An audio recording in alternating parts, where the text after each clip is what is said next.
The following may contain language which will be offensive to some people and inappropriate for children.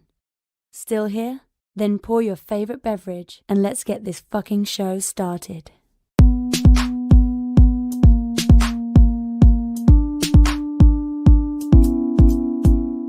Fantastic Forum, assemble! You're watching Fantastic Forum, the premier show about comic books and your live weekly conversation about entertainment and geek culture. We are the Fantastic Forum, coming to you live and direct from the Hall of F. Hope you're having a wonderful morning, afternoon, evening, or night, as the case may be, depending on where you are in the world. And if you're not, you stick with us. We'll have you take it up a notch.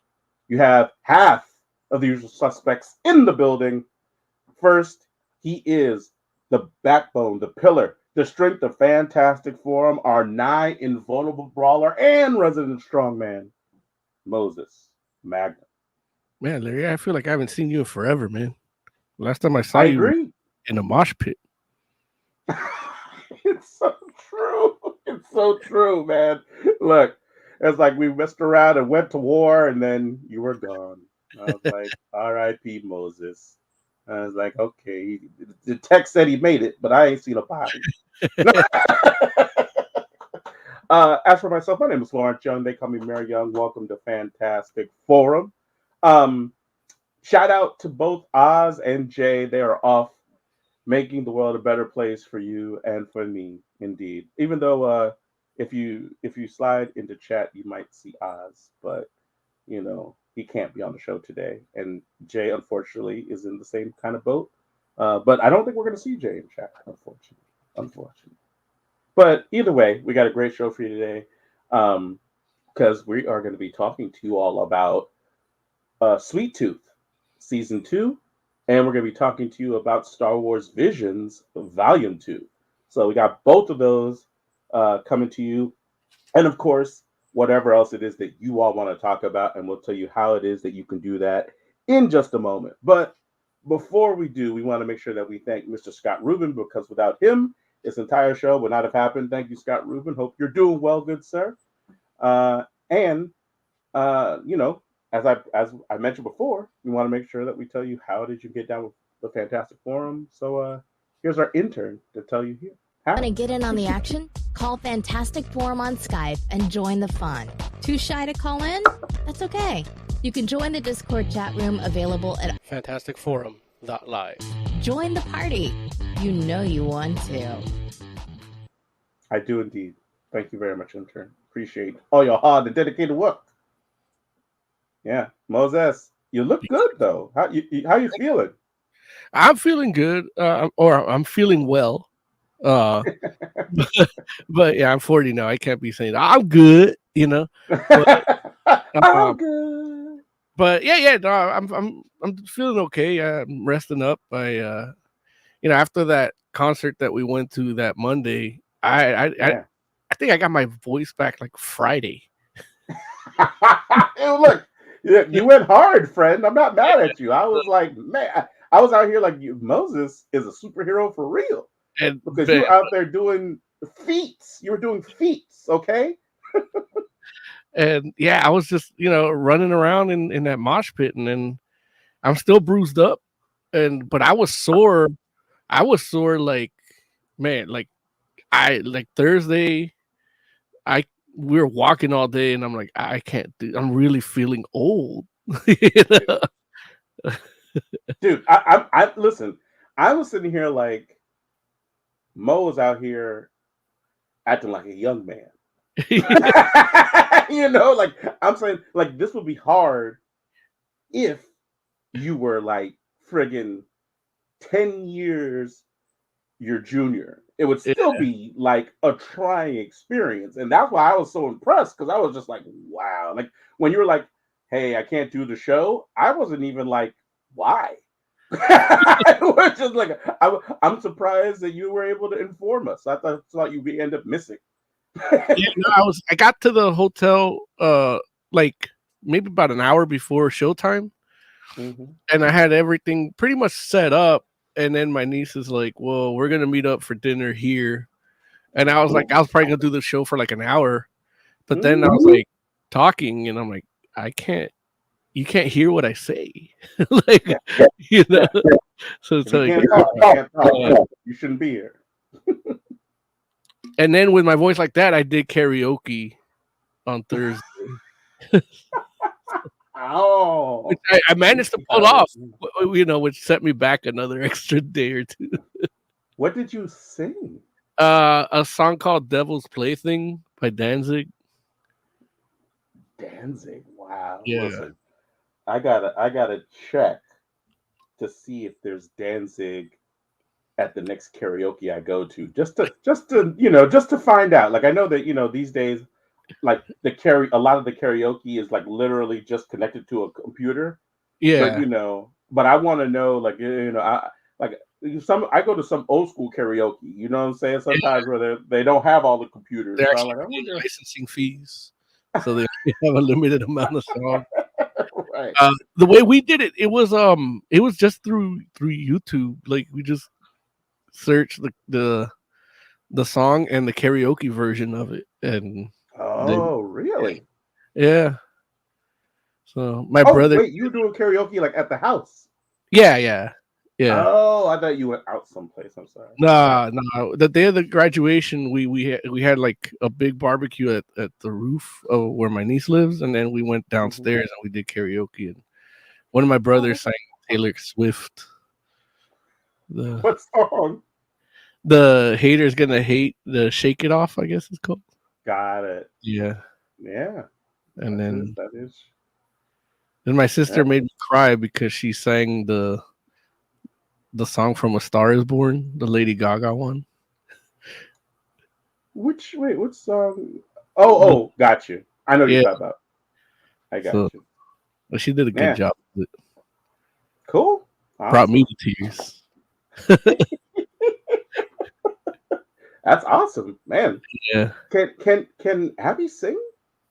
Yeah. That was like what she wanted to do back when we were kids. She used to like rehearse with the church and everything, but she never really got into it. But she's got a decent voice with a little like actual training. Like I don't think she ever had any formal music training, but with a little formal training and some vocal coaching, she's got a decent voice. She can carry a tune. My mom too. My mom did a song to one of those Spanish like Vicente Fernandez songs. Nice. And then Adam, my nephew, did one of those too. Like oh yeah? Yeah. What did he do? By who? The same artist, Vicente Fernandez, but nice. I don't remember what song it was. So yeah. And Emily didn't sing because she said she's not drunk enough. Nah. Yeah. Okay. Cool, man. That's awesome, man. I'm glad you got to spend that time with your family, man. You all don't get together like that often enough.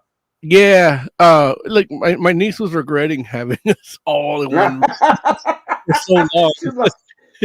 She's like, I should have done this as shifts. Yeah. She's like, what was I thinking? She's like, I could have told him I was graduating in different months. I forget because that's another song that we kept listening to all the time too. Because we started, because there's a certain specific marijuana that's legal in Chicago, and they call them because they're synthetic marijuana. And wait, what?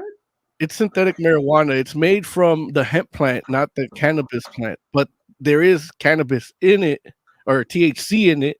But it's THCA, so it's the THC tetrahydrocannabinoid acid. And so in concentrated, you can get some of the effects. You don't get a lot of the hallucinogenic high, but you get like the relaxation and then you get the munchies. So because it's synthetic, they actually modify it to give you whatever desired effect you want.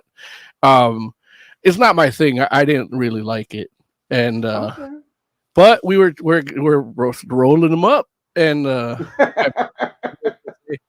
like to get stupid, which was an old hip hop song, and I forget the name of the group that sings it, but it's like from the 80s, So then both my brothers were singing that because we kept playing it over and over all day while we were smoking weed, and then that became the word. You know how every time I hang out, there's always a phrase that we yell out constantly.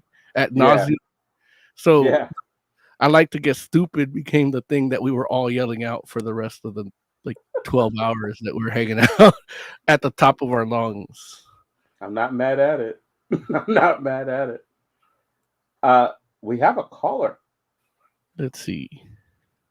Caller, tell the people who you are, where you're calling from, and what you wanted to talk about. Hello guys. My name is Derek H. I'm originally from Virginia Beach, Virginia. Now I'm in North Hollywood, California. For the Wendell. For the Wendell, I'm here to say hello. Also, I saw you guys talking about Star Wars Visions, so I was gonna give my quick review of Star Wars Visions and my review of your guy of Fantastic Forum also. So okay, look, I'm not mad at that at all. Look, please, first of all, it's just good to hear from you, Derek H. You've been doing all right? No, I have not been doing all right. My brain blew up last week. Scariest thing in a couple of years. I woke up.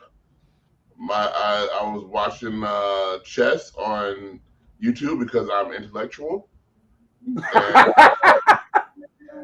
I had no idea what was going on. I was looking at the screen. I was like, I don't know what those words are, what those words say.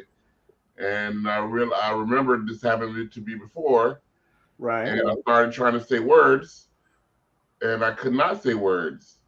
I said, okay, what's that word there? That word, it was YouTube, which makes me happy to be able to say now, but I wasn't able to say. I was like, it looks like blue blur.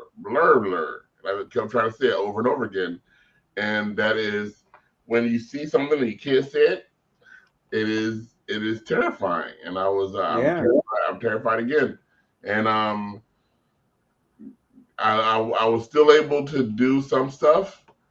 So I looked up on the internet what I was supposed to do, and it was like, well, you need to lower your blood pressure. To do that, you need aspirin, because I don't have any blood pressure meds anymore. Didn't have any aspirin, so I had to go to Walgreens to get some aspirin.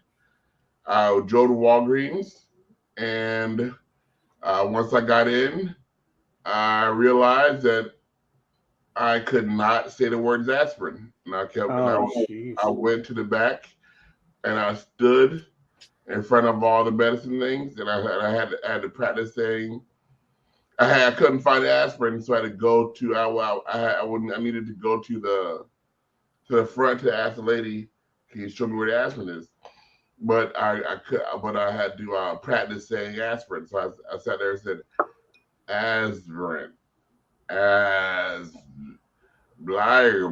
like that over and over again for like 20 minutes. I just sat down and I tried to say aspirin over and over again. And I finally said something that sounded kind of like aspirin, and got a lady to come back, and I was trying to say aspirin. I was trying to say baby aspirin, but I realized I probably needed more. I wanted more than just regular baby aspirin. I want big boy aspirin. Because I got a regular aspirin, and I bought Bayer instead of Walgreens aspirin because I needed some real aspirin, and so I did that. And I have two bottles of aspirin, some blood circulation stuff from Amazon, some turmeric from Amazon, and I've been taking that to try to keep my blood pressure down. Did you not go to the doctor? No, I did not go to the doctor because I did not have insurance now. The United States is a terrible country. I don't know why we keep saying it's the greatest country in the world, because we don't care about our people, because the system is set up so that you're not allowed to go to the doctor if you're sick, if you don't have insurance, which I do not have at this moment, which in the last 2 weeks I don't have it anymore. But yeah, I wish I had it. I wanted to go. Yeah. Imagine myself going, but I couldn't go because the last time this happened, I literally still have bills from that time. They actually called me up like a month ago. Said, "Hey, we need a few $1,000s from you." I was like, "Oh, can you send me a?" That like you act like you're all. Of course, I'm gonna pay it. Okay, can you please can you so that I'm very because I'm very like put together and everything. I need to. Can you send me the bill? I need to. Can you send me the paper bill? Once I get the paper bill, then I'm going to pay it. No problem. And so it's okay, sure, yes, sir. We'll send you the paper bill, and I will never pay that bill. Sheesh. Well, man. Well, I'm really sorry to hear that, Derek. Like, and you feel like it was strictly a blood pressure related thing? It Because better like, be. If it wasn't, then I'm fucked. It was a TIA, which is when basically when your brain stops working and you don't know the stuff anymore. like I feel like last time that happened, you had like a mini stroke, right? I had a full stroke last time this happened. This time I did not have a full stroke. I don't think so because my face I didn't get any paralyzation or anything. I think it was just a TIA. So if I keep going and not I guess not get too excited, keep my blood pressure down, then maybe I should be okay, hopefully. But if not, if I start like I'm right now I'm reading everything on Stupid Stream. Mayor Young. Ooh, that was scary. Mayor Young, Moses Magnum, Sweet Tooth season 2 or whatever. I'm reading all this stuff to make sure I can, and it's a good thing, and it makes me feel bad that it happened to me, and that it probably will happen to me again. But I'm gonna try to be better. So Yeah, absolutely, Derek. And Derek, go ahead, Mo. What this is gonna sound a little hokey, but one of the things my mom did for one of her friends that couldn't get the pressure down, he didn't have the situation that Derek had, but it wouldn't go down even with the medication. And what my mom did was basically throw a couple sticks of cinnamon, some garlic, crushed it up, threw it in the filter area for the coffee machine, and ran the hot water through it, and basically made a tea and had him drink it. And within 10 minutes, it dropped it. Now, I'm not saying that's a miracle cure for you, but I'm saying try that too, because a lot of that aspirin shit is actually hurting you on the inside too. I don't want to hear it. See, I was with you. I was with all your witchcraft stuff before. I was like, sure, okay, I'll do that. I will get a pot and some steel and go get some rat leavings and stuff. But you know that the aspirin stuff, that's poison. You shouldn't be. No, I'm not saying it's poison. I'm saying, especially when people take it because of a situation like yours, it tends to do a little more damage than somebody that with just a headache. You know what I mean? Now, I'm not saying don't take the scientifically proven thing. I'm saying add the holistic too. You know, especially since you can't go to a doctor. But it's just something anecdotally that I watched happen, and I think could help you at the very least get your circulation and everything going while you're taking the aspirin too. I love science, Derek. Double boiling trouble. That's I will go for the witchcraft stuff, but I will not issue science.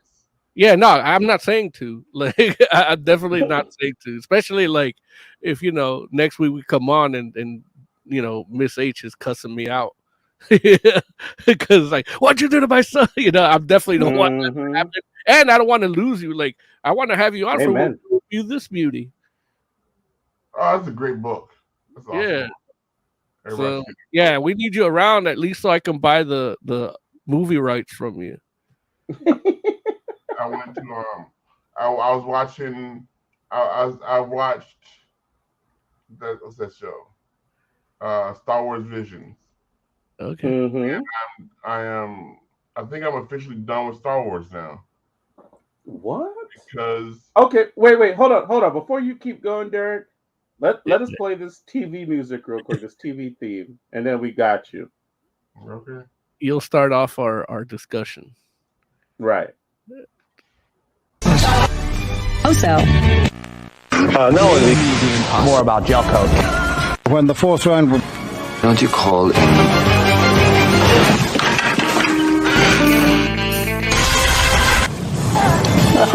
does it look good already? Jumbo Scampi for limited. All right. Star Wars Visions Volume 2 is out. We are going to review it. Derek H. is here and called in specifically to talk about it. So, Derek, why don't you go ahead and let us know what you think about Star Wars Visions? While we have you. Star Wars was done years and years ago when they decided the Empire won the war or whatever, because Lucas had no idea how to finish the story. So he's like, oh, the Empire won the war. And then they came back and said, oh, now this new Empire won another war. So that's happened. And now, since I don't know what to do, I'm going to go back and we're going to tell stories from the beginning, and then move forward from there.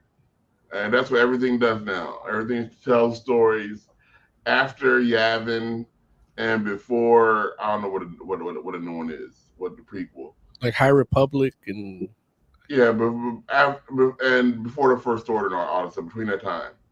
But the thing is, you have end there. You have an ending. There already is the ending. So we already know how this is going to end. We know the Sith are going to win. We know that.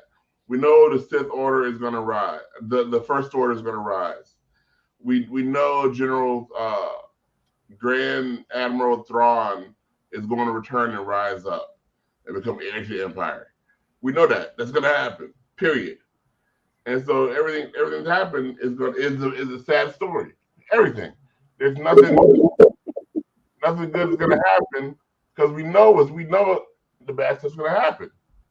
And so every story is depressing. And so I can't watch that anymore. I can't watch. I hope these people gain their freedom and become prosperous. It's not going to happen. They're going to lose, because they have to lose, because it's written that they have to lose. It's already written that they have lost. That the First Order will rise. That a god of lightsabers is going to come in and kill everybody. When Rogue One came, when Rogue One showed up, and everybody was kind of happy. Why? That was a bad ending. And then what's his name? They're like, oh, we got the plans. Yeah, the planet blew up. All our heroes died. The Darth Vader came in and slaughtered everybody. That's not a happy ending. And you watch the whole. And I watch all these Star Wars Visions things and all these like little short stories where it's like, oh, this is a happy ending. This isn't happening. This person's gonna be a Jedi. Oh, wasn't that fun? Like, no, they're gonna die. The entire Jedi Order is gonna get destroyed. So no, it's not happening. This little kid's gonna be a Jedi. Like nothing's good for it. Like, are you guys happy that Grogu was a Jedi? Is that good? That he was in the house where everybody died, everybody was slaughtered, killed right in front of him. That's not what we call a happy ending, people. I don't need to see that every time a new Star Wars show comes on. What's the name? Obi-Wan Kenobi. That wasn't a happy ending. That whole story was about how all these Jedis are running for their lives and scrambling and scraping.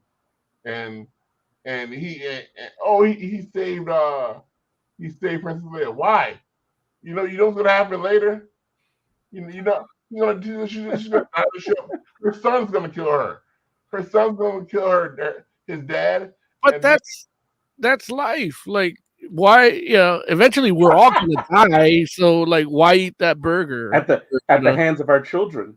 Right. Or that's why I didn't have any. That's it. We'll live forever now. Is that why? I saw Quantumania last night. That was a happy ending, and they got scared. They got scared at the ending. Spoilers for Quantumania. They got scared at the end and said, "Wait a minute, was it supposed to be a happy ending? Did everything is everything bad now? I think maybe everything's bad now. Oh well." And then they actually said, "Oh well, who cares? It's happy enough." And that's what Star Wars needs to do. Star Wars needs to say, "Hey, everything's good here. Don't worry about the First Order rising or Grand General Thrawn coming back. Who cares? Let's just worry about this. We're a little kid with a lightsaber." But you can't do that because you always know that all this is gonna get destroyed. And I don't. That's not why I'm looking at this media. I want happy stuff. My brain just blew up. I need to be happy for a while. So I don't watch Sweet Tooth. Maybe I will. A kid with horns in his head, like a kid can't have a good life. Well, it's a happy ending. Wait. Let me ask this first though, because now, Derek, am I wrong though in thinking that, like, when you were talking about, like, for instance, take like Kenobi. Obviously, in the Obi-Wan series, Obi-Wan doesn't know how everything's going to turn out at the point that the story's happening. We know because you're saying Obi-Wan's a precog, like like he doesn't know, right? Like he's doing things in that moment in what he thinks is the best for the moment, but he doesn't know how it's all going to turn out because he's a character in that story. And from that story's perspective, like, that story ends happily. Now, we know that, what's going to happen to these characters down the line, but from the story perspective, Kenobi, like, that ends, that's a happy ending, wouldn't you say? I'm not in this for Kenobi's happiness. I mean, it's for my happiness. Okay, but I guess for me to be happy. And I'm with you on that, but you can't blame Star Wars stories for not having happy endings if you feel like, well, I've already seen where it's going to go. Like, that's you projecting the sadness onto the story, right? Yes, because it's sad. Okay. Well, and so I'm saying, like, how, like, there's no way for Star Wars to fix that, right? Is Alderaan, that beautiful planet, with all beautiful people. How's that gonna turn out? It's gonna turn out poorly eventually. Exactly. Yeah. Exactly. But right now it's good. For now. Right. Until I watch this movie. I'm just saying we can decide where we want to fixate, right? Not really. Okay, that's fair. When I watched the first prequel, they did something. They blew up 3 planets like it was nothing. They blew up 3 planets like it was nothing, and I was like, "What the?" I'm like, "Wait a minute, that's people they just killed." Yeah, we're talking about sequels, right? The new trilogy. Is that what you're talking about? Yeah, the new trilogy. Yeah. Okay, cool. Yeah, not Phantom Menace. No. Okay. No, you're right. Mm-hmm. And I'm like, that's kind of messed up. And right. they moved on like it was nothing. And like I was just supposed to say, "Oh, okay, that's cool." I'm not. I feel bad. Right. about You that. want happier stories. Okay, and that I could definitely understand. Where you're saying like you want I can't just some erase that. stories, I some can't Star Wars Well, stories you where the good what guys. you want me to do is just say, "Oh, big deal." Yeah, look, they got a Millennium Falcon back though, so who cares? But here's the other question I have. Billions of people, not thousands, not hundreds, not millions, Right. billions of people died. Here's the other question I have though. Shouldn't that make it so that a series like Star Wars Visions is like the perfect kind of thing for you to watch? Because technically none of this stuff is canon. So Yeah, yes, it is. It is? Yeah. Why? The only one that isn't canon, I think, is the one with the Ronin. What? Yeah, they're all like either like like High Republic tie-in or they tell you like when you read the episode, it tells you when it takes place. When you read the episode, you're talking about what, the descriptions? I was trying to read like who did what episode and stuff, and in that, like in the synopsis, it tells me like where, like sometime after the battle of Yavin, like he was saying, or the battle of what's the other one? Yeah, a couple, like a lot of them, especially in this second season, they go towards like a High Republic, or let me see if I can find that. Yeah, because here's the thing: like, even if they set it in a time setting, that doesn't make it canon, though, right? Yeah, because even like Why? even Wedge is in it. Yeah, but look, you can have all types of characters in the show. That doesn't mean that it's canon. Yeah, it is. It does. I don't think so. Like the only one that make a point to make it like specifically not canon is that Japanese one with the Ronin, like the first one from the first season. They call that an alternate history. Alternate history. All the other ones don't have that designation. But why? Let me put it like this. Obviously, like some of these, some of the animated shorts have completely different like art styles that show that like things in the Star Wars universe don't look like that. Like they take liberties. Yeah, so why would it be canon? Solo took liberties with the Millennium Falcon, and it's still canon. I don't know what that means. Like, what the Millennium Falcon didn't look like the Millennium Falcon in Solo like it did in like A New Hope.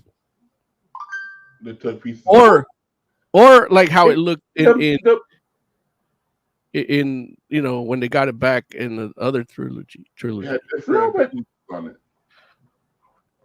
It has that Millennium Falcon is a Millennium Falcon from before all those other ones, though. So it could have looked like that, and it changes. No, which is actually what happens in the movie, right? No, I think it does. What does it do in the movie? Doesn't it have like an extra piece that gets like knocked off or something like that? No, it's a totally different shape. It's a completely different shape. Yeah, like it's I don't know if like I buy that. Yeah, look at the toys.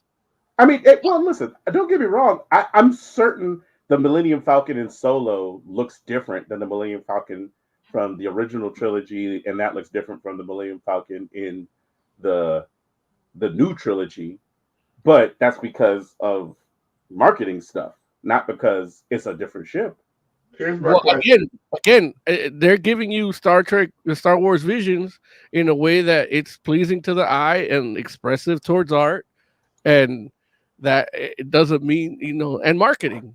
It doesn't mean it's not the same continuity. Nah, I hear what you're saying, but I don't know. I haven't seen anything that says you're not listening. I haven't seen anything that says it's continuity or it's it's canon. Is there any chance? What are you gonna say, Derek? Is there any chance that Ahsoka will kill General Thrawn in her show? Sure. Why not? It will never happen. Why not? Because they said he's going to be the heir to the Empire, so he's going to have to become the heir. He's going to become the leader of the new Empire.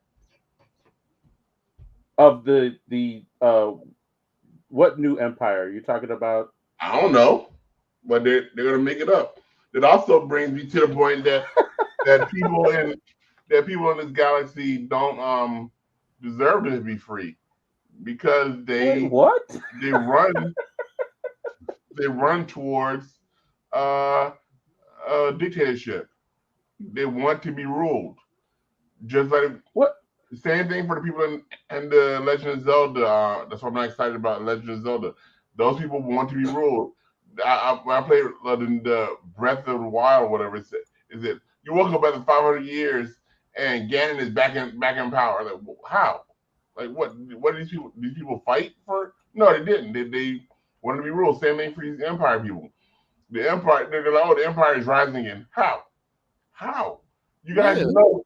That's how it is. People want to be ruled. People want to be, dictated. Exactly. People want to be. I don't think that's true. To be governed like that. Yeah. I don't think that's true about the Star Wars universe. Like even Derek, Derek's like, man, this country don't even got proper health care. And then here Oz says his grandma tied an onion to his foot and cured his cough. And he's like, I don't want to do that. That's a self-made cure right there, man. You want to be governed to have health care. Use the onion on your foot. It's not like people were like, oh wow, we had no idea. The Jedi were so good they don't even have sex. That's how good they are. They won't even have sex with you. It doesn't make them good. It makes them better. Priests don't have sex, and look where they're at. It makes them better. A priest is better than me. I don't feel like all Jedi don't have sex. Like I know that ideally they're not supposed to, but they're not supposed to be attached.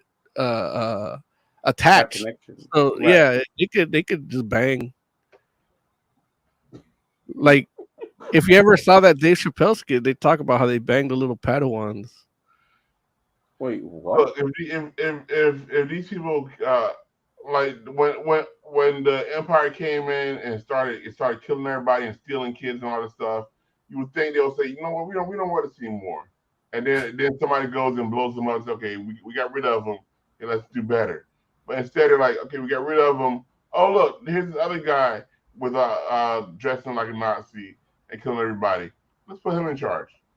So Derek, how far did you watch of the series? How much of the series did you watch? Watched all of them. Oh, okay. So overall, like, is there any redeeming quality other than what you didn't like? No. Yeah. Okay. So what would you rate it out of 5? Out of 5, 2. 2? Oh, okay. Jeez. Wow. Oh, you didn't like any of them? No, I don't believe so. No. Let's see. I thought like for the first few, I was like, oh, they're what they're doing is showing us the Sith side. All these people are Sith, and we're showing those people coming up. Maybe that's what it is. Mm-hmm. But it turned out just to be just stupid. It just turned out to be stupid. Wait, what? So the first story was actually just called Sith. Yeah, and that joint with a girl running away from the Sith because I'm guessing she doesn't want to be Sith anymore. Well, she's a great Jedi, but she doesn't know great Jedi are a thing. Oh, I'm sorry. Why is she a great Jedi? Because, like, even the way, like she said, it's like, oh, the darkness and the light are part of the same painting, and Force is essentially the painting. It's light and dark. All there is the Force. There's no light or dark. It's all part of it. And that's the great Jedi creed. I mean, yeah, oversimplified for our audience. Okay, I'm just saying, like, I don't know if it's as much as she's a great Jedi as she just don't want to be a Sith anymore. And then there's the one where the little kids are in the cave, and the little girl kills the old lady in the cave. I was like, well, she was murdering her old lady. That's what I saw. Yeah, little girl went and murdered her old lady. Yeah. And then this other lady was like, hey, good job for murdering that lady. Good job. And I was like, well, that's the thing right now. Yeah. And So that's the way I saw it. Yeah. But they weren't though. They were showing me just stupid stuff after that. I realized that when they showed the wedge. So it sounds like you like those first two though. I didn't like them. I watched them. I understood them. I pulled them in. I took them in. I was like, this is dumb though, but okay, whatever.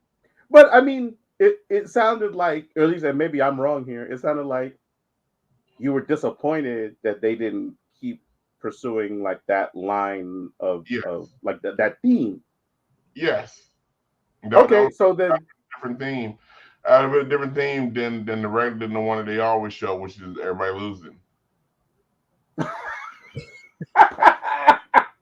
Okay. So let me ask you this question. I remember I read one of the fifth books. There's 6 books. I read the 6th book. Yeah. And I got all the way like to like the last page. I was like, oh crap. Are these like people gonna win and beat down the Sith that took over their planet? That's kind of cool. And then no, they lost. I was like, oh, that sucks. These people lost. I was like, oh, I guess that has to happen because it's the 6th book, so they have to lose. And I realized I don't want to read any more Sith books because I don't want to read about people losing. I don't need to watch shows about people losing. And that's but the Sith win, right? Yeah, and I don't. But I don't want the Sith to win. The Sith are bad. Oh man, okay. It sounds to me like you're messing around and putting too many caveats and stuff. Like you want to read about winners, but you're like, well, I don't want those people to win. And it's like, well, you should root for those people because they're gonna win. No, I don't really. I was watching. There was a show on. There's an old movie that said, "What if the Nazis won?" And I watched that for like a half hour. Like, okay, no, I don't care. I don't want the Nazis to win. I don't want to watch this. But that show's about how they beat the Nazis after they won. True. No, but I don't even watch 4 hours of the Nazis winning just for a half hour of a guy getting lucky and winning again. It's not a guy; it's a girl, right? And a guy. I don't remember what it is. I mean, if you are talking about the Man of the High Castle. Yeah, the Man of the High Castle, the Japanese and everything. Yeah. Look, I don't need. The world is bad enough. I don't need more bad stuff in my world. Again, watch Sweet Tooth. You want a happy ending? You want over sanitized storytelling? Is that true? Yeah. I'll watch Sweet Tooth. I'll watch it today. Yeah, you know, all the little hybrids are cute. I don't want to see a little kid getting abused, which I'm sure is going to happen. No, that's not. Well, getting yelled at, or the ones that do get hurt are ugly. So. Oh Jesus! So that makes it okay. I mean, people deserve the pain they receive. The show decided to make it that way. If I read comics, kids don't think like that in the comics. I saw when the He-Man, the old He-Man TV show was actually an allegory on how ugly people are scary and good people are good. I mean, pretty people are good, and that's what I took from that show. Like, oh, if you're ugly, you're a bad person. If you're pretty, you're a good person. That's what He-Man show told me. And that's what a lot of these other shows are telling me. And I don't need that. I don't need that. Okay, Watch it. Now I'm gonna talk about you guys. Thank you for watching Visions and giving us your take and review and rating. And now go watch. Now I'm gonna review Fantasy Forum. You guys suck at reviewing shows. You guys are bad at it. Jeez. I called you out of it earlier a couple weeks ago, and you guys yelled at me in the forums. On Discord, you're like, we don't do that anymore. I'm like, yes, you do. Like, because when you review a show, you review it on minutia, on small details that don't really matter, that things that you should overlook because it's a different medium, but you don't. You always yell. Guardians of the Galaxy 3 is a good movie. I know you guys don't like Guardians. It's a good movie. I'm sorry. I didn't watch it, so you can't lump me with these fuckers with that. Is it a good movie though, Derek? Like, why? Like, what makes it a good movie? What's wrong? You don't like Adam Warlock? Yeah, of course you don't like Adam Warlock because he's different from the. He's not an all-powerful being. All these comic books are power fantasy. You guys need to understand. Yeah. That's all. That's why they sold millions and billions of copies. And but I mean, what makes the MCU movies not power fantasy? Yeah, movies are not power fantasies. The movies are not. Why? What makes you say that? Like, why do you feel that way? Adam Warlock is not an all-powerful being that you want him to be. But I don't need Adam Warlock to be all powerful. Yes, I just want him to act. Yes, I you do. don't. Yes, you do. I really don't. Like, look, Infinity Gauntlet happened already in the MCU, so Adam Warlock's not going to be in that. You like why is he fighting Eternity? Why is he fighting a Galactus? That's No, I don't feel that way at all. But that's what you want. I just don't understand why he's like a bumbling idiot. Because that's what the story wants. That's what the story needs. Yeah, but you could create a bumbling idiot. Like, if it needs a bumbling idiot, there's other cosmic bumbling idiots you can use.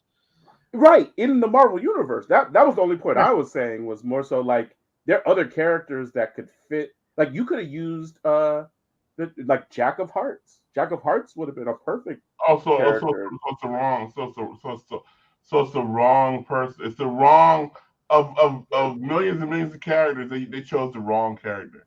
Yeah. Because you knew about it for years. You knew about it years ago that Adam Warlock was coming. No, but I didn't know that they were gonna make him like a dummy. Like, they make him really like he doesn't have any redeeming qualities. Yes, he does. He's gold. What are they? Strong. He's gold and he's strong. Gold and strong. That's all he needs to be. I don't know, Derek. But let's take Adam Warlock out the picture. Like, what was it about the Guardians movie that you liked that was like? Why were you guys upset that Cosmo was a girl? Like, what does that have to do with anything?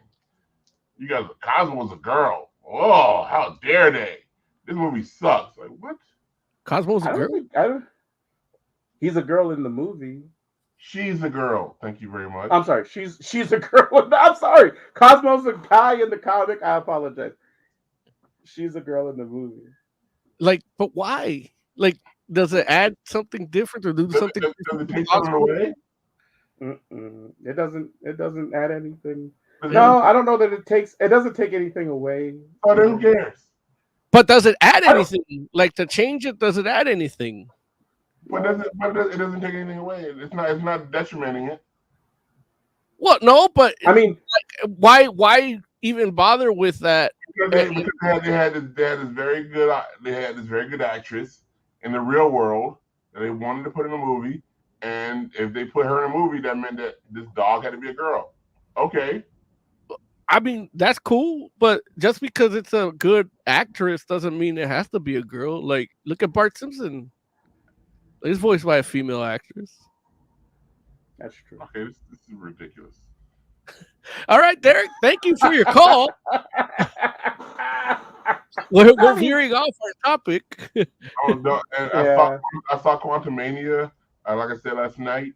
Not a great movie. It's nothing happens. Literally nothing happens in the movie.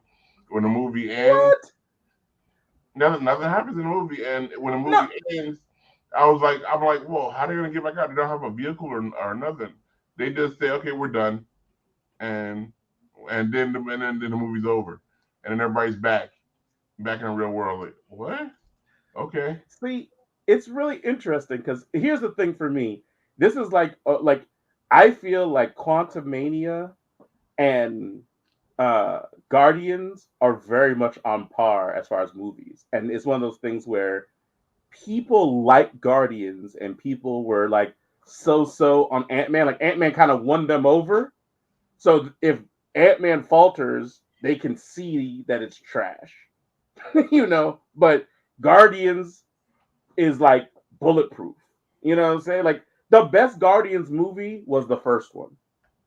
And they ended it with a death fight. It's steadily been in decline since then, in my opinion. You guys are mad that the wrong Guardians are Guardians. What?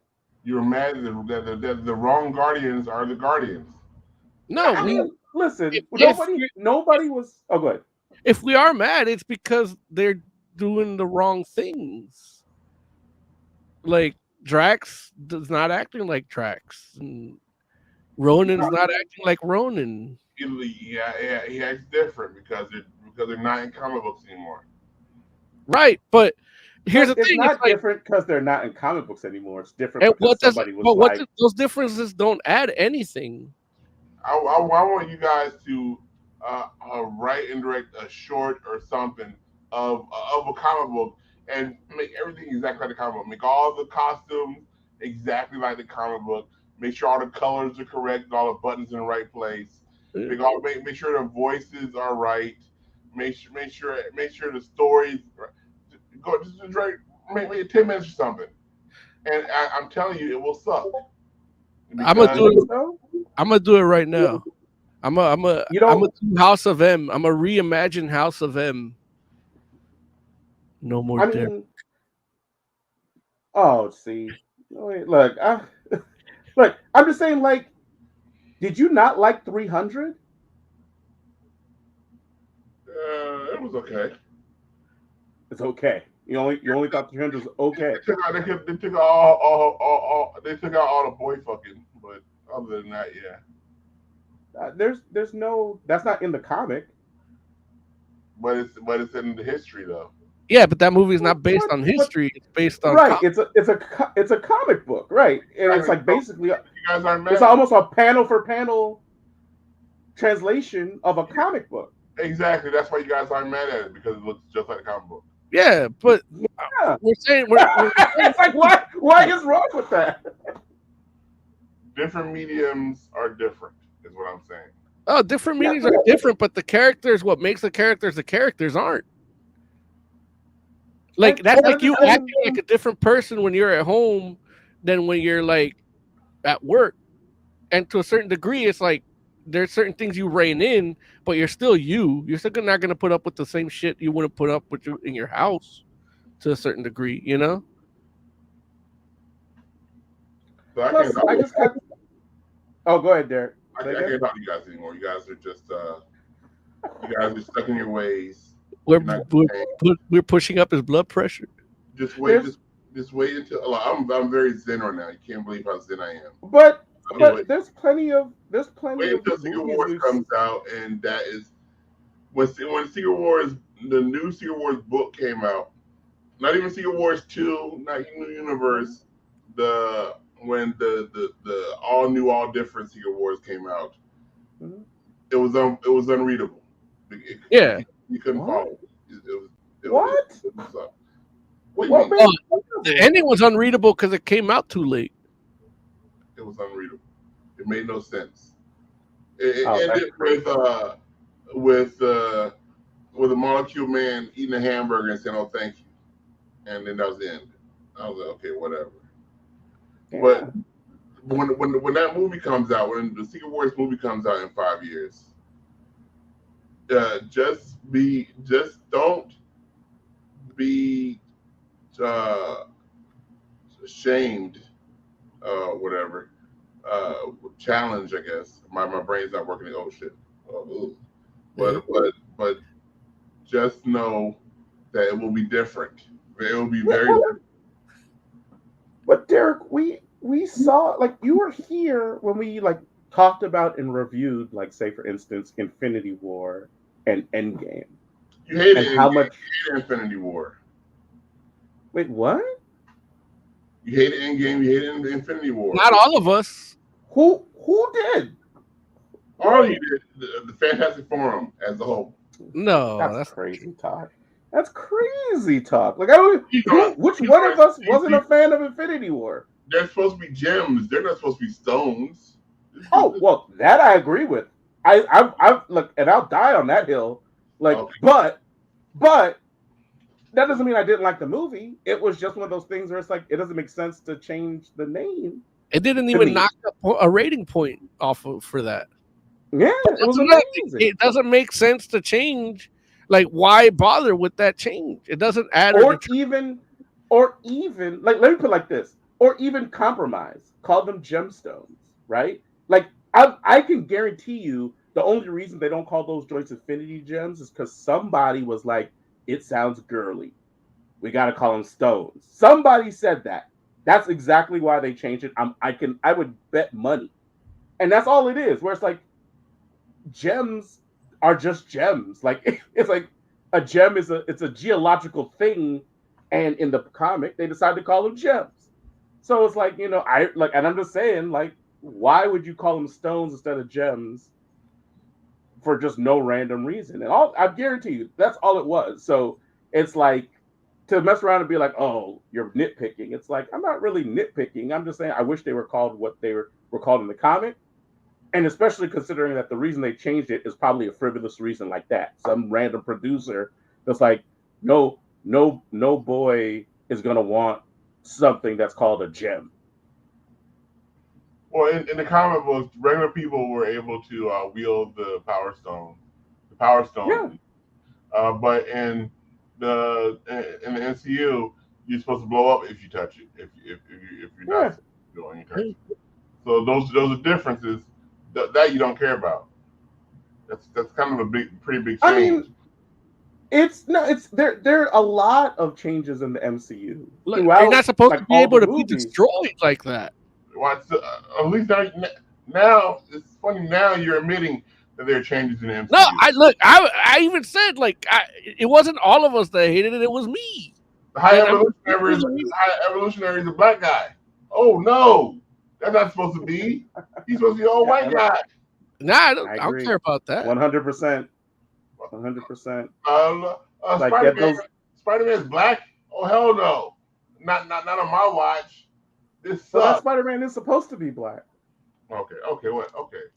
You guys, you're not talk toable. We're not talk toable. No, look. Hey, take your aspirin. I have it right here. I don't want to be here. Oh, you rattled it for it. Derek H., despite us being so terrible at reviewing things, when we finish reading your book, will you come on to talk to us about it? Sure. I started reading it again yesterday. I sent it to I had a job interview, so I sent it to I sent it to my job interviewer. It's kind of like a joke thing. Try to get in good with him. I think it worked. And you know what? It's a good book. It's good. It moves quick. I know Moses was saying I needed to take out. He was talking to me when I was getting a haircut like a few months ago. He was like, "Just take your time. You should describe a chair for like 4 or 5 pages or something. Like, go ahead and just go, make it long and take your time. Take your time." I'm like, no, I was reading. I'm like, no, this moves quick. I like this. It's nice. Everybody, the shit with red hair. Here's the thing: when it comes to when I do get the movie rights for this, that's where it gives us room. Like, we could take our time with your descriptions, and we can kind of get creative with it. The movie might not need to. Like, I could do 6 movies off of this book. Probably good. Movie franchise. I'm gonna Peter Jackson it. Exactly. He doesn't make movies; he makes trilogies. Yeah. Yep. Okay. Oh man. I'll let you guys go back to hating everything. Thanks, Derek. We appreciate you, buddy. Love you guys. And congrats once again on the book, man. Yeah, I'm definitely enjoying it so far. I can't wait to get to the end. I'm more interested in my brain working, so thank you for that.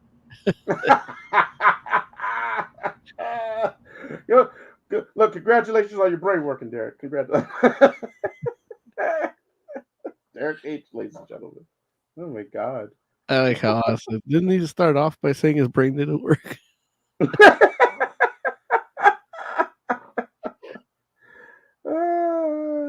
Jeez. Okay. So Mo, why don't you tell us what you think of Star Wars Visions Volume 2 so far? Well, I almost didn't care to watch it until I found out they were in continuity. So if you tell me they're not, who told you this? Wikipedia. Oh, okay. I was like reading the little synopsis, and all of them said like, "Oh, this takes place between this and that, and this and that," and then just that one said like, in alternate history. So that led me to believe that it's in continuity. Because I was like, yeah, I don't need to watch these little shorts for like they're not even in continuity. It's just like watching fan films and shit. And it's like Mm-hmm. I don't want to watch 8 of them like back to back, for the show. I don't have time for that. But I watched 4 of them and I enjoyed those 4. The 2 Sith one that Derek loved. I like those. Mm-hmm. Yeah. And I like the Wallace and Gromit one. Okay. I like that one with Wedge because it is in continuity. Exactly. Okay. Yeah. So, okay. I think that's where I stopped. With that is episode 4. Yeah. I am your mother, I believe. What's the one after that? The one after that is Journey to the Dark Head. And that's the one kind of has like a anime-ish kind of style to it. No, I didn't watch that. Oh, okay. Yeah, it's actually a pretty good one too. Yeah, I mean, I will say personally, I really enjoyed a good portion of them. There was maybe 1 or 2 that I wasn't as big on. But, I just always find it interesting when people get the opportunity to make stories inside or I guess the better way to say is like play around in the Star Wars universe. Because it's like you never know what people are going to come up with, and like that Sith one, which was like the first one, like just the idea, like how from an animation style, how they decided to play with colors and paint, and as an art style, like had like a watercolor-esque kind of thing to it, as the person was a painter as well. But that also, like what no pun intended, kind of bled into the entire story, and it was just really cool to see. Like I was blown away, honestly, like because I was just like, what a way to start, and I thought it was a cool, interesting, tight story that just the visuals of it not only were eye-catching in and of themselves, but helped inform the story as well. And I was just like, man, like if this is where we're starting, where are we gonna go from here? And honestly, I do feel like it was kind of one of the highlights of the whole series of shows. Like some are better than others, but I don't know. Like there was only a few that reached those heights for me personally. Okay.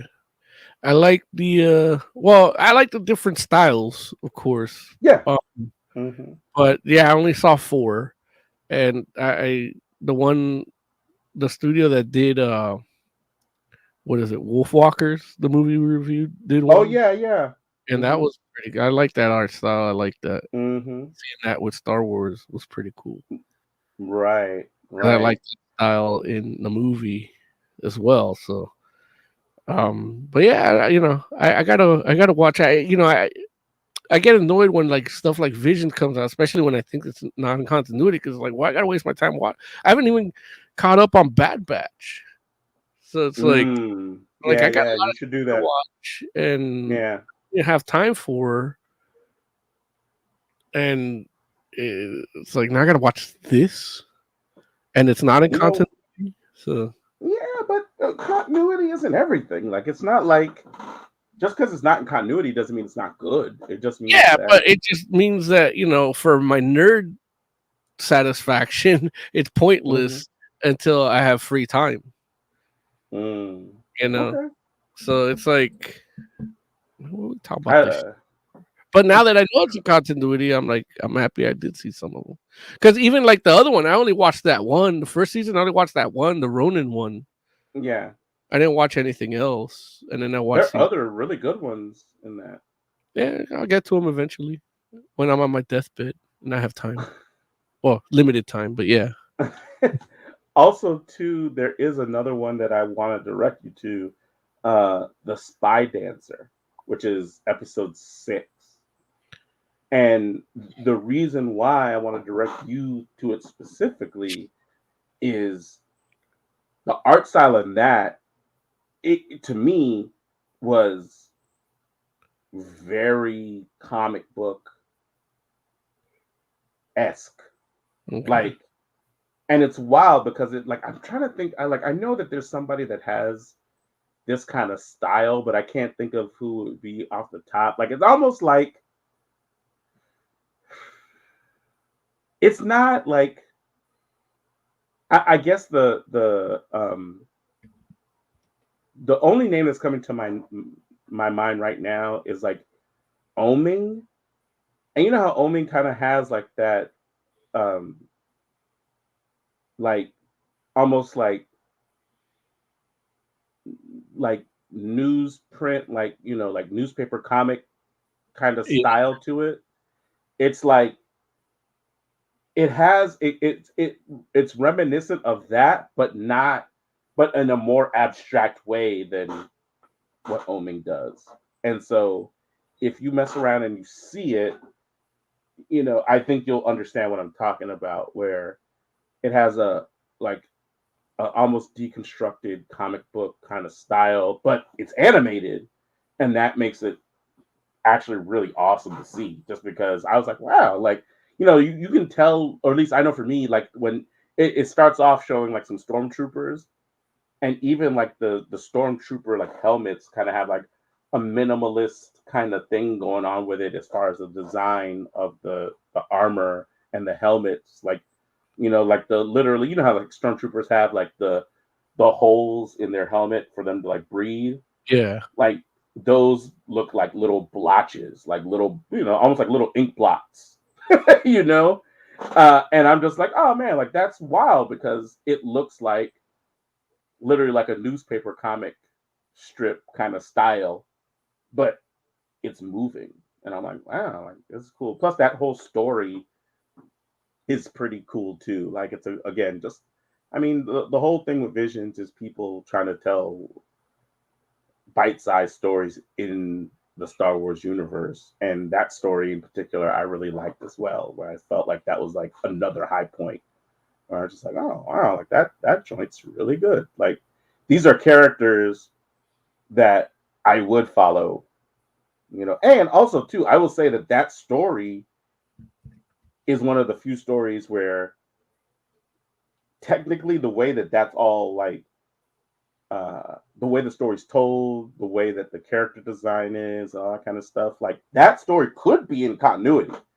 Like there's nothing preventing that, in my opinion, you know, or at least that I've recognized that would be like, oh, this, you know, this couldn't happen or couldn't have something that has happened inside the Star Wars universe. Because all of the, you know, obviously it has like an art style to it, but the designs are all consistent with what we all know as Star Wars. Okay. Well, look, I'll have to check it out. Yeah, Mo. Tired Klaus. If it's not in continuity, it's a separate universe. Think of it as I get what he's saying. It's just not what anybody. Well, it's what we're trying to figure out. But overall, I mean, I'd give this like a little 4 out of 5 easily. Like I like the little anthologies, you know, kind of like heavy metal-y. Yeah, they could tell little different stories, and they can get creative with the look of it. So a lot of Star Wars stuff tends to be very rigid in terms of storytelling, and with here, it's just not. They get to play with it, so I think I like it, even though I don't want to watch it all the time. Yeah.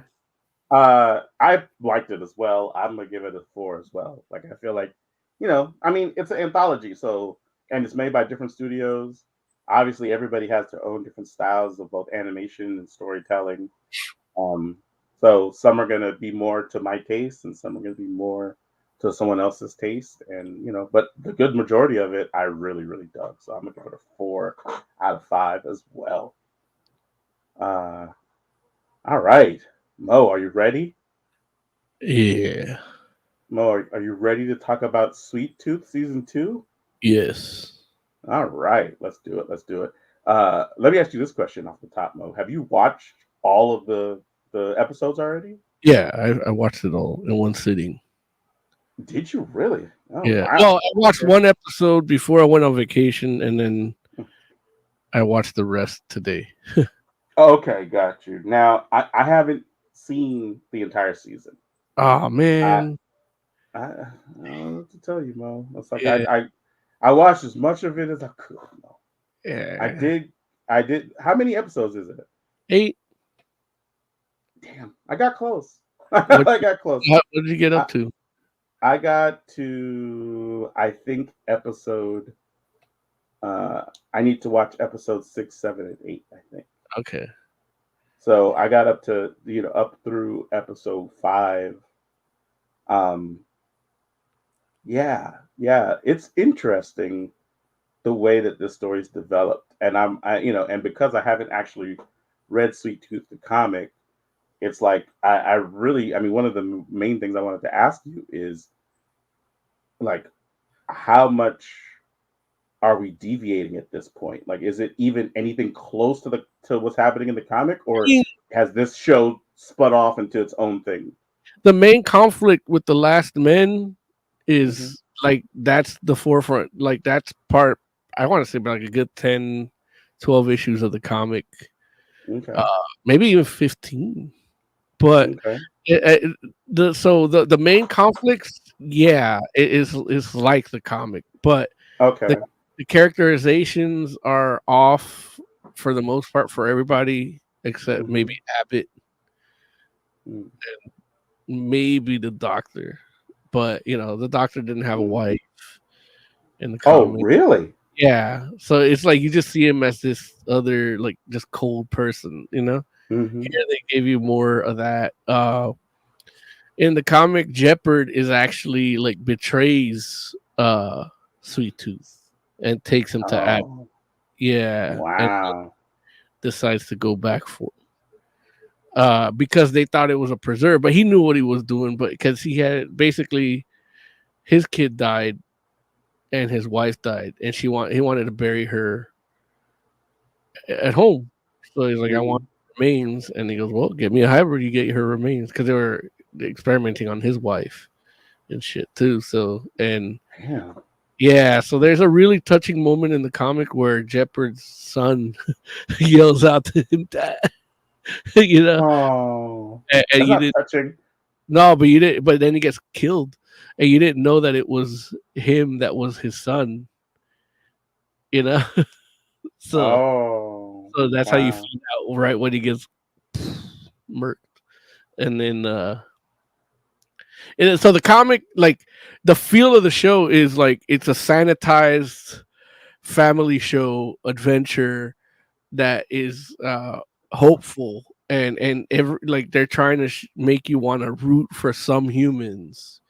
And the comic is no, you're watching the extinction of the human race through the eyes of this little antlered boy, and there's no hope in it. The only hope is for the hybrids that survive it and claim this planet as theirs. So it's That's not a crazy hope. because. Oh, good. The designs are different. Everybody, all the hybrids are cute except the ones that are gonna die, which aren't that many. They don't kill very many. They they kill one, and he's like, I think they have something against reptilians because they're killing, like, it's just the reptile ones that they show you killing. I guess people aren't as warm and fuzzy about reptiles, but Right. yeah. So as far as like the conflict, like the way they handle the animal army is totally different. Like they're not good people, but they can assist, but only like begrudgingly after like the leader gets like his ass beat by Jeopard, shit like that. So it's very Mad Maxy. Like it's not a world where you can find safety. Yeah. Yeah. So even like, yeah. So but as far as this season goes, it's basically the continuation of the last one where Sweet Tooth is taken by the last men, and they're trying to figure out what the cure is for this new virus, this doomsday variant they call. And they start figuring it out that it's like kind of in the stem cells of these hybrids. And it goes into more of the origin of how Sweet Tooth was created and brought back, brought into existence. They don't go into the Inuit mythology aspect that the comic does. It's not to say they won't.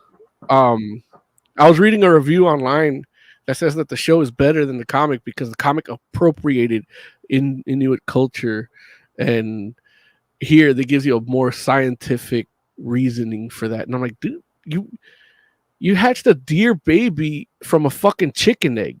How the fuck is that scientific? Like, it's a cop-out if you're not going to go the mythological way. It doesn't even make a whole lot of sense. I can see where it would make sense in the show the way they did stuff, but that egg's going to grow to like the size of a watermelon so you can hatch a baby out of it while it's in the incubator with the other egg. Get the fuck out of here. I mean, look, I will say that was one of the things, like, while watching, where I was just kind of like, I understand that they were trying to do something different. Yeah. Than get hybrids. But it's like, how did they get from there to the hybrid? Like, how did this, like, they were like, they almost said like, oh man, we had this amazing accident. And it's like, how does this happen accidentally? Like, like this feels like somebody had to do this intentionally. Yeah. And it's not, the thing is, and that's because they're not making it like the comic, like, necessarily. Like, they're changing stuff up. There's no I'm gonna go find my mom. There's no my mom left me a tape. There's none of that in the comic. It's basically they killed a deity and they found the skeletal remains, and they're like, what is this? Oh, there's DNA in the bone marrow. Let's see if we can clone it and study it to see what it is. And they accidentally clone a baby. And it's that's what the comic is. It makes straight to the point. And look, again, Derek is gonna hate me for reviewing it this way, but that's a change that doesn't need to be done. Like, it if anything, kind of, I don't know if people that didn't read the comics felt that it was weird. I should have asked the question to Emily and Liz, but I was just like, man, it's just so different that at this point it's just different. I'm just gonna enjoy the show for what it is because, again, like The Walking Dead. Well, not like that for me. But Walking Dead back in the day. The show does do like the comics, is create these real emotional and tense scenes and situations for the people you're watching, and they are as shocking and tear-inducing and emotional like the comic does. And I think they gave me a shout out because they call a guy Moses, and then if you remember, I drunkenly and hungoverly interviewed Jeff Lemire once, and he looked at me like a weirdo. It was like, you know what, this guy's a weirdo. So I'm gonna take it like they did. But that's beside. But yeah, the show does, like, once it starts getting towards the end, the episodes you didn't see, it starts looking a little more like the comic. You start seeing more violence. The show itself isn't as violent as the comic, and part of it is because it is kind of sanitized. They don't even really cuss. So it's like, the kids are cute and all that, and it's like the comic is gritty and ugly, and like you don't feel safe for anywhere, and you don't root for any human. Like, even the hero is like a scumbag that you're like, fucking dick.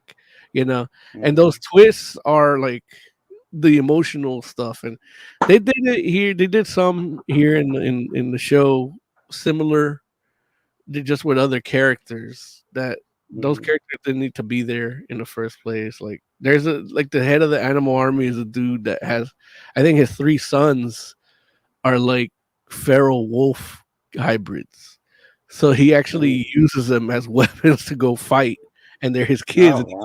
Chained up, and And in the show they allude to somebody that does that, but it ain't that guy. It's a whole other like thing, and we don't know what those kids look like. So yeah, but again, like the show itself does what it does well, and it looks good.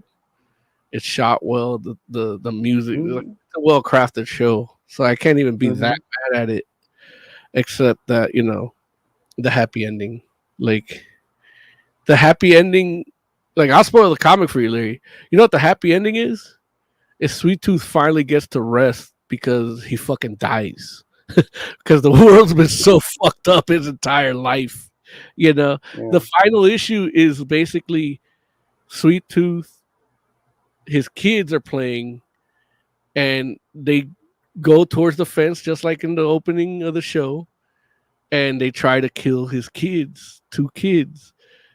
And same just how they're gonna take him, you just see an arrow fly to one of them's face.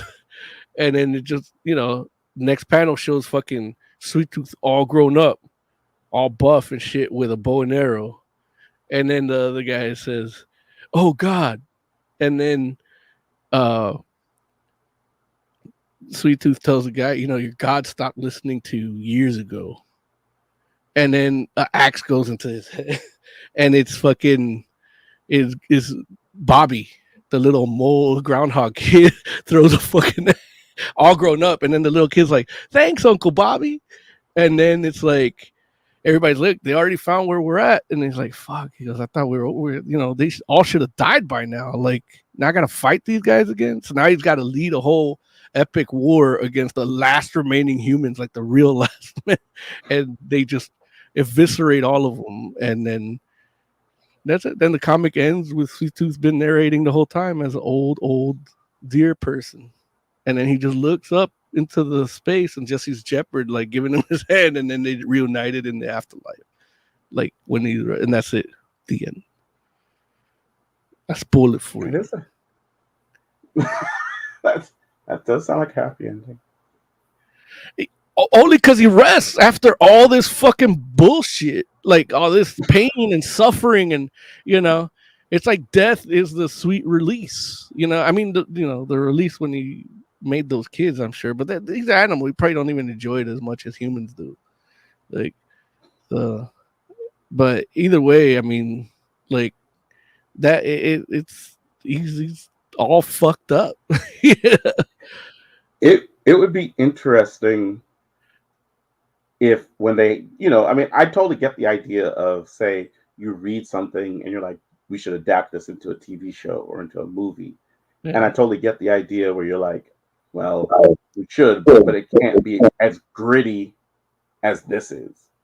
Like, I understand that and why that would happen sometimes, especially depending on what medium you're talking about and what kind of budget you're trying to put into it and how many people, like, it's like, I mean, generally speaking, like an R-rated movie doesn't generally have as wide of an audience as a PG-13 movie or something like that, right? But on Netflix, it doesn't matter. The whole family watches it. Those kids got yes or no, right? Like, depending on what it is, maybe they don't watch it as often because the whole family can't watch it, right? No, everybody has their own account. Everybody watches what they want to watch. Like that's how it's been forever with Netflix. Like you can do parental controls, but then you just hit your parents' avatar and see what they want, what's on there. Like I've seen these kids do it. Like while I'm cutting their hair on the phone. Like got a 4-year-old kid watching fucking Sense8. Yeah. Oh my God. Yeah, he's like, this logo look. I'm like, nah, don't watch that. He's like, why? He's like, don't you have your own profile? I was like, yeah, but I'm on my mom's. He's like, don't watch that. That ain't for kids. I would love for them, like, it would be awesome if they did make like, or at least if they choose to make a sanitized version, it would be awesome if they like make a gritty version too. Yeah. And I'm not even talking about like, oh, one that's like censored and one that isn't censored. I'm talking about like, in the same way how you can get like, there's like a Constantine TV show that's like for the network, and then like have a Constantine TV show that is like HBO. You know, you can do everything. You know, it would be cool if people like had that kind of. I mean, I don't want to say thought process because Well, that's where you mess up because that's what they did in the comics. Like you got because Constantine wouldn't be the HBO one, Hellblazer would be the HBO one, and necessarily, I don't even think Hellblazer needs to be that. Like that one's one that you can't like. You don't need to be HBO to do good Hellblazer, you know. But like, you don't feel like okay, like you could do a like an NBC Hellblazer, you know, you can do a network Hellblazer and not lose anything. Yeah, you know, maybe just the curse words, but curse word ain't nothing, you know. There's like very little limited nudity, and it's not. You can do network like side boob and still get the same effect. I know Joe's not gonna like that, but that's but that's like the story will still be the same. You still get the same story, you know. So then what is it that you feel like what makes or what should have been different about Sweet Tooth? Is it you feel like it's the story beats that are the problem? It's not cussing or violence necessarily? No, violence for sure. Like they changed the story beats because they're a lot of those are too violent. Like, one of the first people that that Sweet Tooth encounters are like trying to fuck him. Like this because he's a kid and he's a hybrid. Like they play games of, you know, they put on rabbit ears and fuck each other, but they're not real. Like it's like a brothel, and then they take him, and then Jeopard goes and says, "Give me the fucking kid," and he's like, "No, what are you gonna do?" And he just fucking the dude has a shotgun on him, and Jeopard just breaks his fucking nose, grabs a shotgun and points it straight at his wife's face and says, "I said, give me the fucking kid. I don't give a fuck who you're fucking. Give me the fucking kid." And that's it. Like that's issue 2. You know, like that could have been 10 minutes of second episode. You know, but they don't. You know, so it's like showing you how badass he is here. Like in this show, like they gotta. I don't care about the race swapping. I don't mind. I don't care about the sport swapping because, you know, hockey's not. He's a hockey player in the other one. And they're like, "Oh, he's not. He's a big black guy. He's not gonna play hockey. He's gonna play football because, you know, that's what we expect from black people. You know, like that to me is a stupid reason to do it. I'm not mad at that. I know, like. There's other things they shouldn't have changed that they did. But really it's the look of it. Like with the look of it, like it'll be too disturbing to see these two hillbillies that wear furry costumes trying to fuck this kid as Sweet Tooth. It's too, so, you know, what they did is they just showed that couple where they called them in where he learned to hear music for the first time. You know, they did that instead of that couple, you know, and it's like, and to me, that's a sanitized version. Like the comic book, like they're not trying to get you sympathy for what the kid looks like. Here in the show, they make the kid they make them all look pretty because you want to be invested in them not dying. And in the comic don't give a fuck about that. It's like the comic, I'm giving you this kid's story. This is the art style. And it might seem ugly, but that's the ugly. Nature is ugly. Like you ever watch Live Birth? That shit ain't pretty. It's called Miracle of Life. It's fucking torture, you know. So it's like, nature's not pretty, you know. I watch those Life DVDs, you know. Like, nature ain't pretty, and that's kind of what you get. It's kind of what you miss in the TV show from the comic, and it's what gives you this hopeful story. I mean, maybe after COVID, they're like, well, it is about a pandemic. Let's make it hopeful because, you know, I'd be turned off by it. But it's like, I mean, you're losing what it is, you know? Yeah. Like it's interesting. Like I still need to read the book. It's like, you know, I haven't done it yet, but I think I still will. I have it right here for you. Bam! There it is. Look, bring it to the shop. Oh, schmack. It's 1,000 pages. I'm not mad at that. Yeah. I'm not mad at that at all. Like in the show, I mean, you all seen what the show looks like, and then this is what they look like in the comic. Let me zoom in on you. Bam.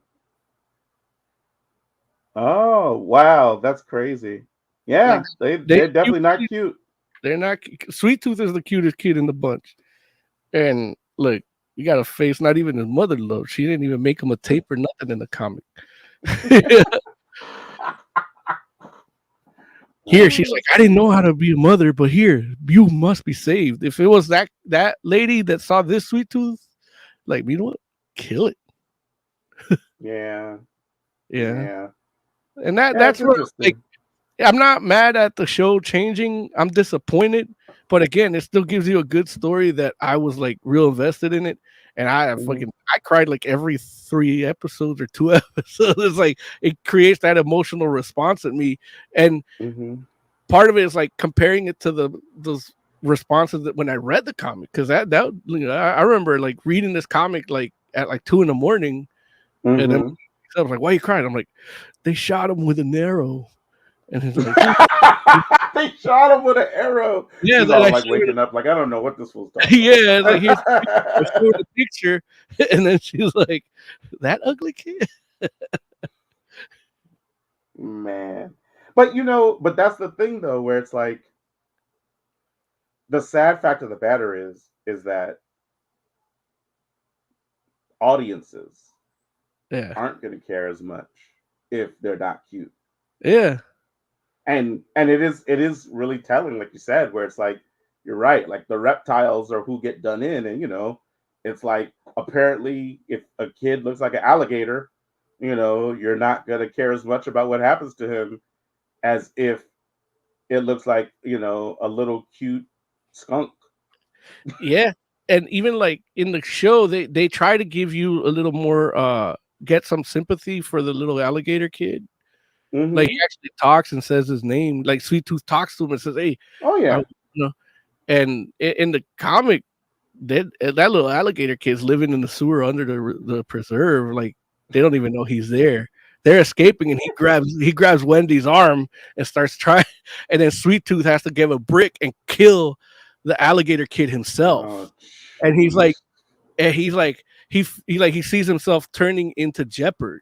And it's like a weird moment because he's trying to save these hybrids, and instead of like reasoning with this one, and it's a moment for a turning point for him because he's only 9, and he just murdered this fucking other little kid.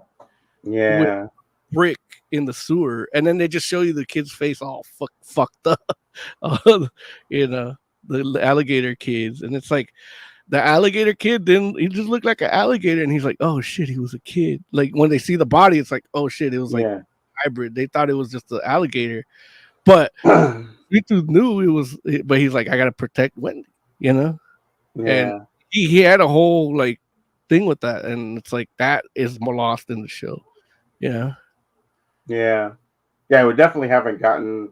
Well, I haven't seen anything that feels like he's like getting to that spot yet. It was like and even once you get later in the show, he starts getting a little more violent, but it's too little too late, and it's not as impactful as like that. Okay. Well, look, how do you feel about, and this is actually a question I did want to ask you too, is like, how do you feel about the character of the woman that ran the zoo? Is that character in the comic? Nah, she's not in the comic. Really? So that's just a completely the zoo itself is in the comic. What it is there's a preserve where they offer sanctuary, but it's really like the Last Men and the Doctor's headquarters. So they're luring and they're paying like bounty people to go hunt down the hybrids. So everybody's looking for these hybrids to bring them for a bounty. And so that's why there's no real safe. Either they're trying to fuck these kids or they're trying to take them in, And a lot of these kids don't talk, like just kind of how they did here.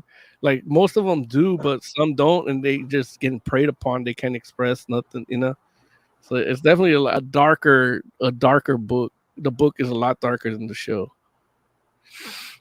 Man, that's really interesting. And they just created like that whole scenario. Mm-hmm. Yeah, like even giving her the mom and having her adopt all these kids. Like there's only like 4 kids in that preserve because they've been killing them off. So all the other kids just went feral and are like hiding in the woods. The ones that aren't, that they can't find or they don't know exist. So it's really there's like 3 kids. Like there's a bird kid, Wendy and Bobby, and then the donkey is like Jeopard's son. Jeez. Wow. So I thought they were gonna do that with the turtle kid that he was Jeopard's kid, but they didn't do it. Instead, I don't know if they do it with Wendy. They do it that she's somebody's relative. I don't know if you got that far. Oh no, I haven't gotten that far yet. So I'm not gonna spoil it for you. But thank you, friend. Yeah. All right. So look, anything else you want to say or talk about regarding Sweet Tooth before we do our yeah, definitely. Like this is one where like my nitpicking and everything is not basically is pointing out differences in terms of actual taste in TV drama and shows. Like it's a good show. So this is where Derek is wrong. That I hate it for being different, because for me it's a 4 out of 5 easily. Like I love the show. I love it. Yeah, there it is. Well, personally, like I haven't read the comic, so I can't make any comparisons and contrasts. Really, take that, Derek. but if I had read the comic, I definitely would hate it. No, I'm joking. I don't think that's probably the case, because again, like you said, it's a good show. The cast is super solid. They do some good storytelling, and so it's like I would give it a 4 out of 5 as well. I'm enjoying it. I can't wait to finish these last 3 episodes and just kind of wrap up this season. Like I just hope it doesn't take too long for the next season if they're gonna have one. Yeah, I think they're probably gonna be ready. Like I think the first one was done before pandemic, but they waited a little bit after to release it, and then this other one they did, but then they waited a while to release it too, like 2 years. But I think they greenlit season 3 before this even aired, so they probably already started working on it, and they're probably all new. So don't be surprised if you see it in like 6 months. Yeah, because I think it's gonna be the final season too. I don't think they're gonna go much deeper into it. And the way that this series ended, like you're not gonna see that ending from the comic, like how I explained it. Like they did those scenes within this last episode of this second season, but with different people, and we're gonna they're veering off into stuff that's not in the comics at all in this next season. So if they stretch it out to like 5 seasons, I think it's not gonna work for them. I think three seasons is enough. Like you can finish the saga and then leave it. And I don't know. I haven't finished Sweet Tooth: The Return, the sequel. So I don't know if that next season is gonna take stuff from that. But from reading the first issue of that, I don't think they're gonna. Yeah. Yeah. I mean, it definitely feels like The Return is 100% about it's informed by the things that happened to that character from that series that aren't gonna be in this show. Yeah. So but we'll see how it all turns out. So cool. All right. Shoot, what do you want to talk about next, Mo? I don't know, man. I was thinking I was gonna have a chance to read comics while I was on the plane, but it didn't happen. So no. So I haven't been reading nothing. How about you, man? You been reading anything? Yeah. I mean, obviously, I always stay up on X-Men.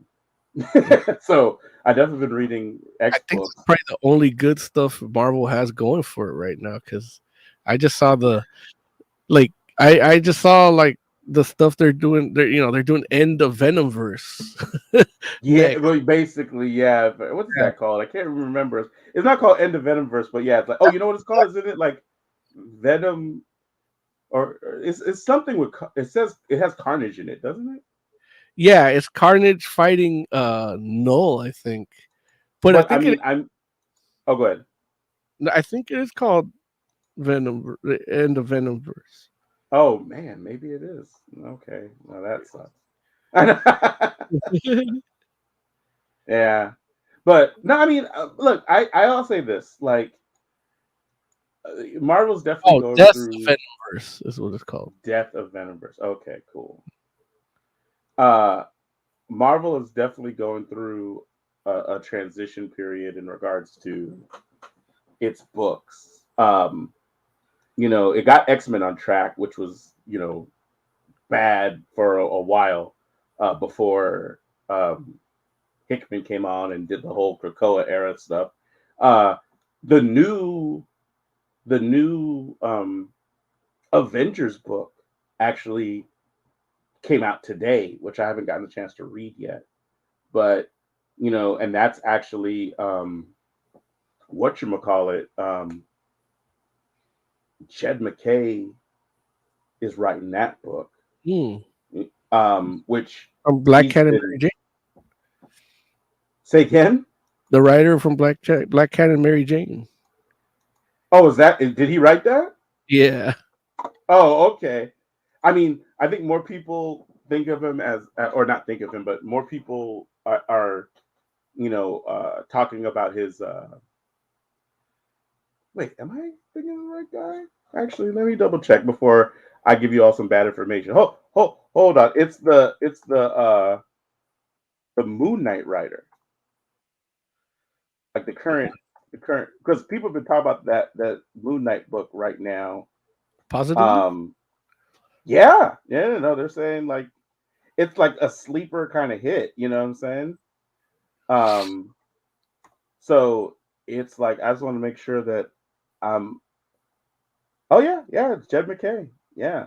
So like people are saying like that book is like you have to read it. I haven't read it yet, so I'm gonna go start it. But obviously he did a good enough job to get Avengers, which is he's following Jason Aaron's like run for however many years. But the team is like a pretty classic kind of Avengers team with just like a little bit of little twists here and there. And so I know Marvel's hoping that this is them setting the Avengers books right now. And I mean, I feel like they're definitely gonna slowly but surely try to get all of their flagship titles in the right direction. I know they've been trying with Spider-Man as well, and as you know, it's like that's been a little bit tougher nut to crack. But X-Men Red, which is the book that is basically about the like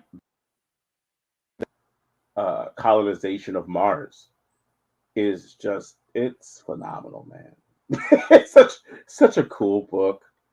And this latest issue um is basically like it features Storm, and Storm is basically the head of the council on Mars for the Iraqi, and also of course has a seat on the Quiet Council for Krakoa. So she's out here doing double duty.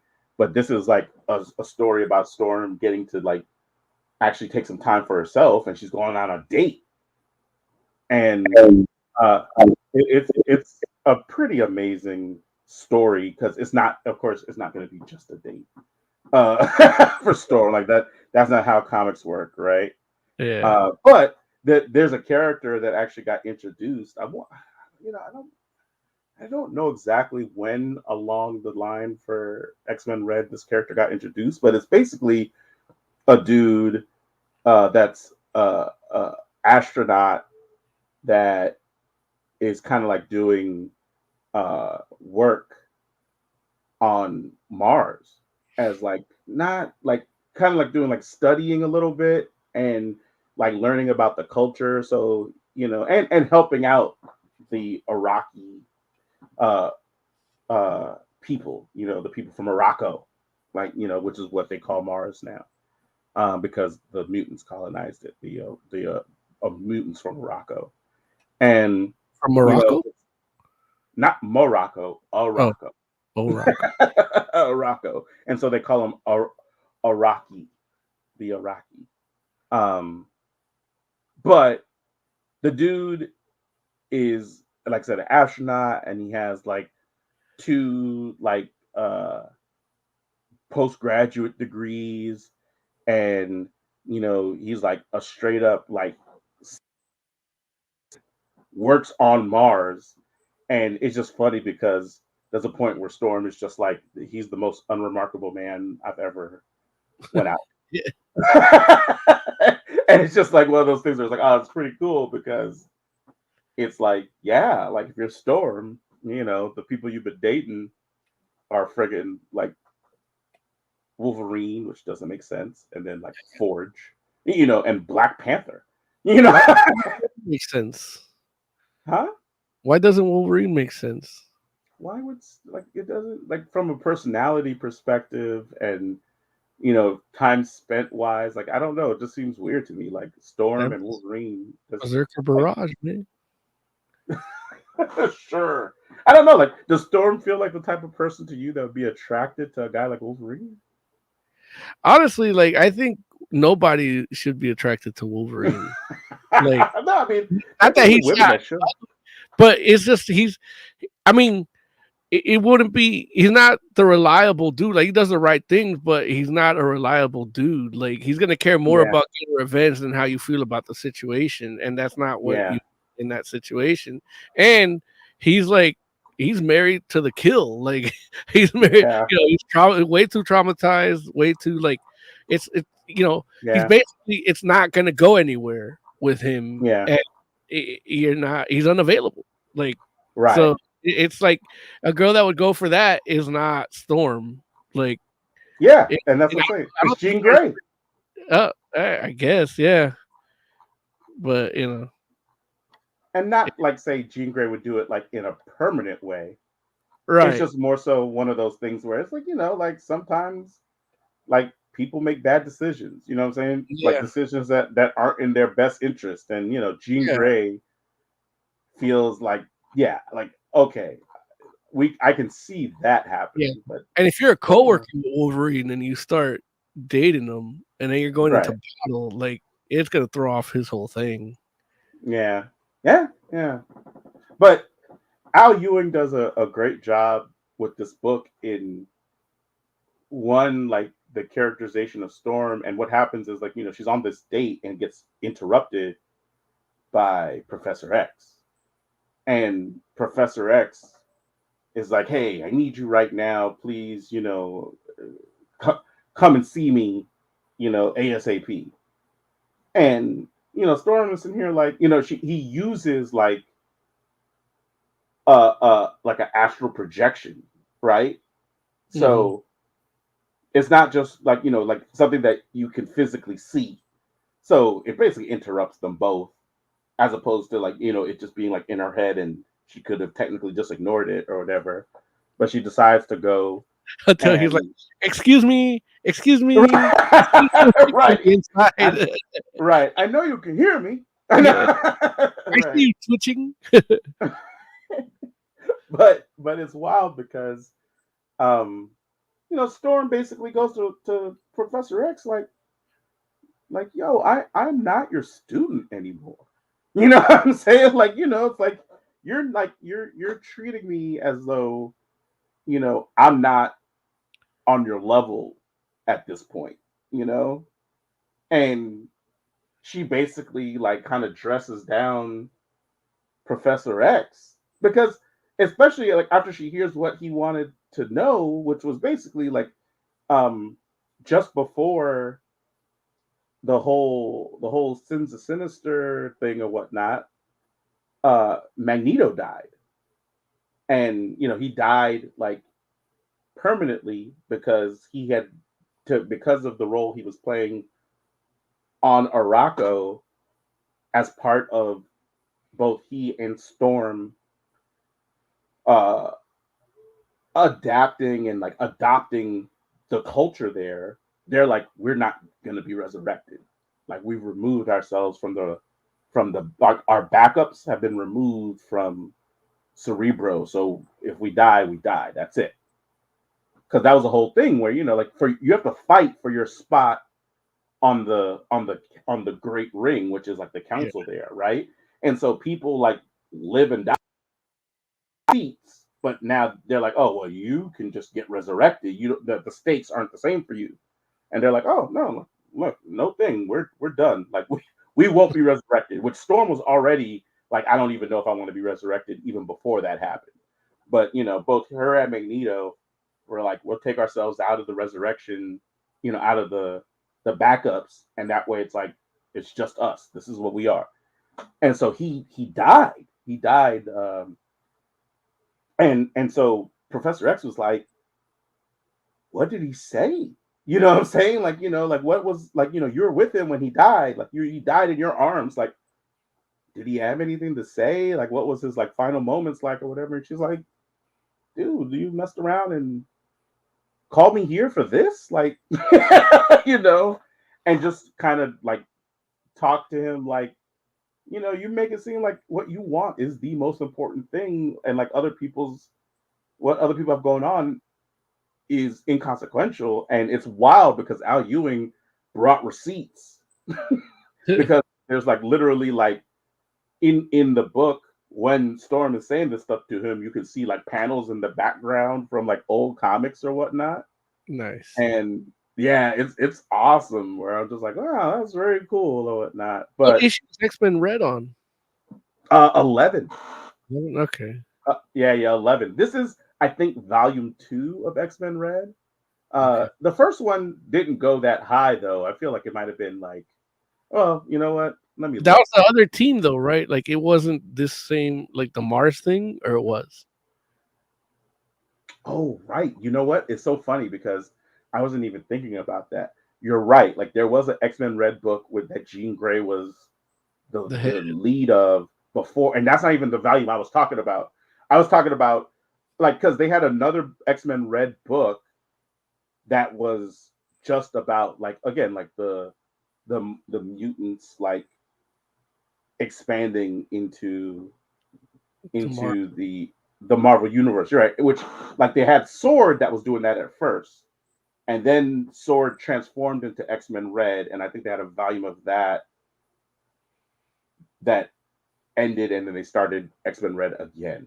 So yeah, I think this is actually, I guess it must be like volume 3 then, which is that's interesting. But like I said, it wasn't a lot of it's not a lot of issues. It might be like 20 maybe. You know what I mean? Okay. So but either way, like they're on 11. So if I look at the from 2022 till now, like I'll probably get this for this. Okay. Absolutely. Yeah, and it's a great book, man. I'm gonna check it out because I keep saying that right now, like for Marvel, like X-Men is probably where it's at just by judging the crappy stuff that X-Men comes out in, and it's like it ties into their stuff, and I'm like, man, like, right. So I'm like, you know what? Maybe I'm gonna give these a shot. Especially, I know the audience likes to say you don't explain things right, but I think you explained this. It might be wrong still, but it's adequate. It got me. It got you interested. Yeah, it got me interested. Yeah, no, dude, it's a great book, man. And I'm just telling you, like, even like, and I don't know if I mentioned this to you all before or not. I might have, but like, this volume of X-Men Red was the volume where it had like the tie-ins with Judgment Day. And the Judgment Day was basically the whole Avengers versus X-Men versus Eternals thing going on, which it's not really Avengers, X-Men, Eternals. The Avengers are just there because I guess they wanted the Avengers to seem like they're relevant, but it's X-Men versus Eternals basically. And when I tell you, man, like the X-Men Red tie-ins for this joint, because that's where you had Uranos, like come and basically get like unleashed on Arakko, like on Mars, basically, and he like while all the other Eternals are basically fighting Krakoa, they let this dude on Mars by himself, and this fool wrecked shop, and it's just like that issue is so insane. Like it literally is wild because the way that it's formatted is like they're gonna release Uranos for 1 hour on Mars, and it kind of counts down, like, and the story is all within that 1 hour. Man. And dude, yeah, it's phenomenal, man. It's such a good book, man. Al Ewing is killing the game on that joint, and it's like Immortal. It's like it's almost like dueling banjos with like Immortal X-Men and X-Men Red. Those two books just kind of go back and forth in regards to like what book is the best X-Men book. Nice. And that's not to take anything away from just the adjectiveless X-Men book, which is a great book, but that book is more like for the people that were like, man, I wish X-Men was like just a team again. You know what I'm saying? Like the group, the people that are like, remember when X-Men were just like a superhero team that would go off and do stuff and like help people? Yeah. That adjectiveless X-Men book is for those people, and it's a good book. Jerry Duggan writes that joint, and is like, he's doing a real good job. But do those connect to like the X-Men Red or no? They're just like their own little like pocket continuity. I mean, it's not none of the X-Men stuff is pocket in the sense like it's all connected, but it's one of those things where it takes place in different parts of the universe. So it's like, obviously, like for instance, like I said, X-Men Red is basically primarily set on Mars and what's happening with the mutants on Mars, versus like say X-Men is set with the team, and they're based out of New York. Okay.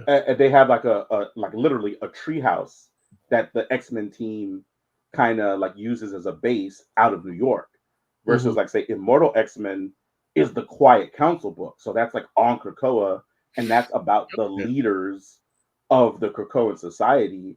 So it's like, it's not like technically all those books happen to be in 3 different places, but even like books like say like X-Force, that book is set on Krakoa, but that's like the friggin' CIA of Krakoa, right? So what they're doing, even though it's on Krakoa, is completely different than say the ruling body. You know what I'm saying? So it's like Congress versus the special forces over here or whatever. Okay, so like none of them like I know for story purposes they might, but they don't really like ignore the other necessarily, right? Like they're still I wouldn't say any of them ignore the other books. It's just that they're focused on their area, and you might get like a little mention of something that happened in another book in one of the other books, just because it takes place.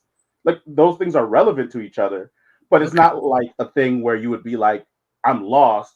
It's not like how you would like say, for instance, like how back in the day, Superman and Action Comics were basically like one book that went back and forth, and if you're not reading Superman, you don't know what's happening in Action. It's not like that at all. Okay.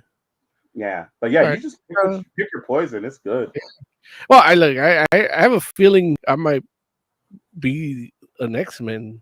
I might just X-Men stuff, because if you're talking about 3 good books a month, I'm saving money. Yeah. I'm reading that I'm buying, like and a couple independent books here, whatever comes out, whatever I do a Kickstarter, like I'm saving money. Yeah, right. Find all these bad books. Yeah, man.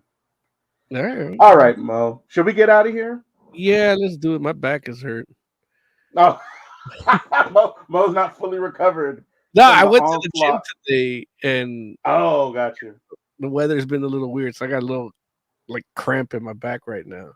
I understand, friend. I understand. All right, let's do some final thoughts. Where is this? Lower this volume. Look, Tiger Claw here said, "How long before they do a Sweet Tooth where he's an adult?" I agree with Moses. I don't think they're going to do it.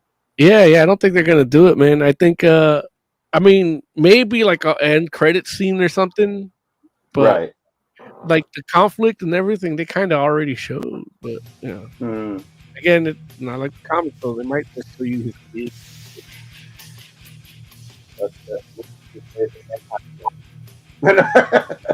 Sorry, say that again. I said they'll do Moses's favorite, the time jump. Yeah, well, that's essentially what the comic did for the final issue, but it worked. It worked. Yeah. All right, Mo, give me some final thoughts, man. We got some stuff coming down the line. I'm finally done with the stuff that was keeping me from updating our stuff online. We got videos coming probably tomorrow, and throughout the weekend, hopefully. And so subscribe, like, hit the bell, like, stay in touch with all that. And then there's probably some TikTok content and Clapper YouTube short content coming too. So keep an eye out for that. And then just just give a like, even if you don't like it, or if you don't like it, just hit the down. Yeah, because that helps people who might like it find it too. So do that, and then man. Tell us why you don't like it, though. Nah, I'm too sensitive for that. I can't. There it is. For half the Fantastic Forum, thank you all so much for hanging out with us. We do appreciate you. We'll be back next week. But yeah, until then, let us know what you like. Let us know what you want us to be talking about. And you can even let us know how you'd like us to talk about it. We'll take it under consideration. I can't tell you we're gonna do what you say, but we're gonna listen. We'll listen. Then Derek. Right. So, but until then, we are the Fantastic Forum. Have a good night.